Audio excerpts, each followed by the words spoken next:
1816-cı ilədək 24 yaşlı Rossini 3 opera yazmışdı.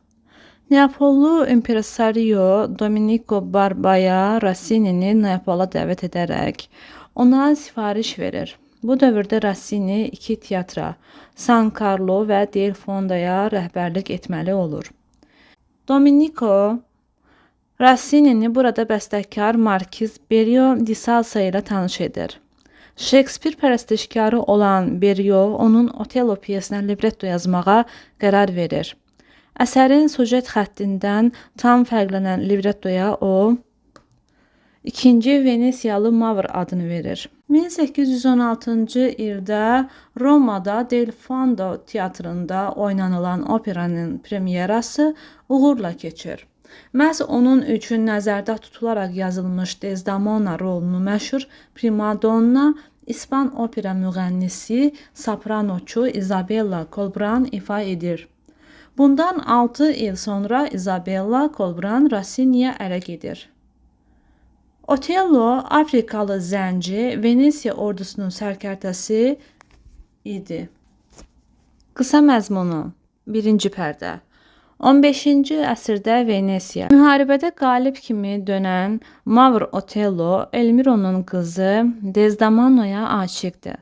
Lakin Desdemona Venesiyalı Dorjun oğlu Rodrigo'nun sözlüsüdür. Desdemona'nın atası onu məcburən Rodrigo'ya ərə vermək istəyir. Desdemona isə ərə getməkdən imtina edir. Bundan xəbər tutan Otello toy məclisini pozur.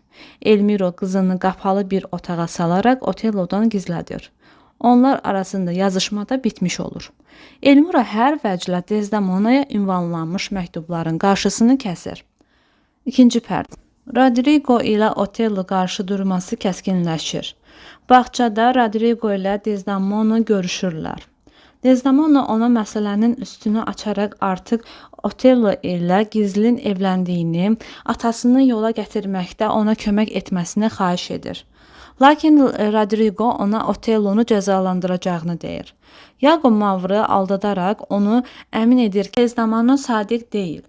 Bunu eşidən Otello Rodrigo'nu duelə çağırır.